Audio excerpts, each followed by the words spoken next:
अगर आप एक फ्रीलांसर हो या छोटा बिजनेस चला रहे हो तो आईटीआर का नाम सुनते ही टेंशन बढ़ जाती है। ऑडिट का डर, नोटिस का स्ट्रेस। बहुत लोग सोचते हैं कि आईटीआर सिर्फ बड़ी कंपनीज के लिए होता है, लेकिन सच ये है कि हर एक प्रोफेशनल और बिजनेस ओनर के लिए ये मैंडेटरी है।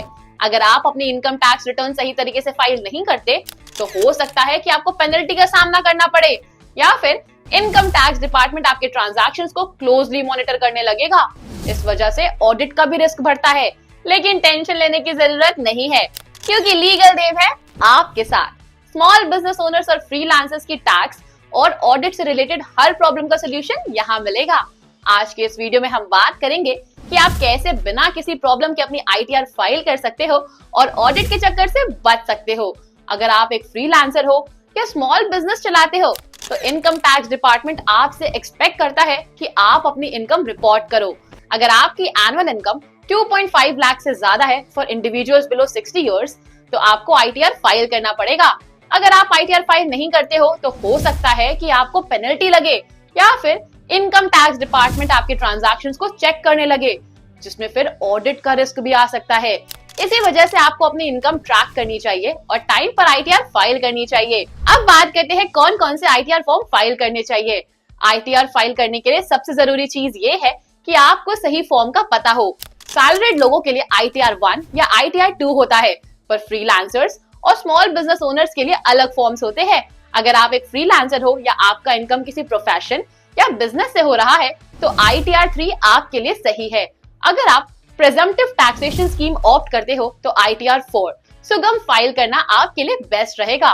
प्रीजम्पटिव टैक्सेशन स्कीम उन लोगों के लिए है जिनकी एनुअल इनकम 50 लाख से कम है और जो अपनी इनकम का एक फिक्स्ड परसेंटेज टैक्स के रूप में डिक्लेयर करना चाहते हैं। सबसे बड़ी मुसीबत ऑडिट और ऑडिट से कैसे बचा जाए। ऑडिट का नाम सुनते ही लोग डर जाते हैं, पर क्या आपको पता है कि अगर आपने सही तरीके से टैक्स फाइल किया हो तो ऑडिट का टेंशन लेने की जरूरत नहीं है। अगर आप प्रीजम्पटिव टैक्सेशन स्कीम पीटीएस ऑप्ट करते हो तो ऑडिट से बचने का एक बड़ा तरीका मिल जाता है। मतलब अगर आपने अपनी टोटल इनकम का एटलीस्ट 6% डिजिटल ट्रांजैक्शंस या 8% कैश ट्रांजैक्शंस टैक्स पे किया है तो आपको ऑडिट नहीं करवाना पड़ेगा। अगर आपकी एनुअल टर्नओवर 50 लाख से कम है और आपने अपनी टैक्स लायबिलिटी करेक्टली डिक्लेयर की है तो आप बिना किसी ऑडिट के अपना काम स्मूथली चला सकते हो।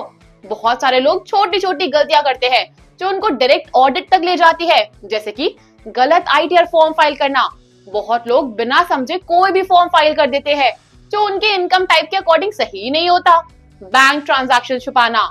आपकी सारी इनकम और एक्सपेंसेस प्रॉपर डिक्लेयर होने चाहिए, वरना आपको स्क्रूटनी का सामना करना पड़ सकता है। टीडीएस का ध्यान ना रखना। अगर किसी क्लाइंट ने आपका टीडीएस काटा है तो उसको क्लेम करना मत भूलो। जीएसटी और इनकम टैक्स का मिसमैच। अगर जीएसटी फाइलिंग्स और आईटीआर में मिसमैच हो गया तो इनकम टैक्स डिपार्टमेंट अलर्ट हो सकता है और आपको ऑडिट के लिए सेलेक्ट किया जा सकता है। लीगल देव आपकी मदद कैसे करेगा।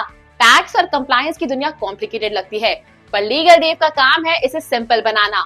हम आपको स्टेप बाय स्टेप गाइडेंस देंगे कि कैसे आप आईटीआर फाइल करें बिना किसी टेंशन के। हम आपको ये बताएंगे कि कौन सा फॉर्म आपके लिए बेस्ट है, कैसे आप ऑडिट से बच सकते हैं और कैसे गवर्नमेंट के नए रूल्स का बेनिफिट उठा सकते हैं। बस लीगल देव को फॉलो करो और अपनी टैक्स फाइलिंग्स की चिंता को भूल जाओ। अगर आपको ये वीडियो हेल्पफुल लगी हो तो लाइक करें, कमेंट करें और लीगल देव को सब्सक्राइब करना ना भूले। मिलते हैं नेक्स्ट वीडियो में एक नए टॉपिक के साथ। तब तक के लिए टैक्स फाइलिंग टेंशन फ्री रखो और स्मार्टली काम करो।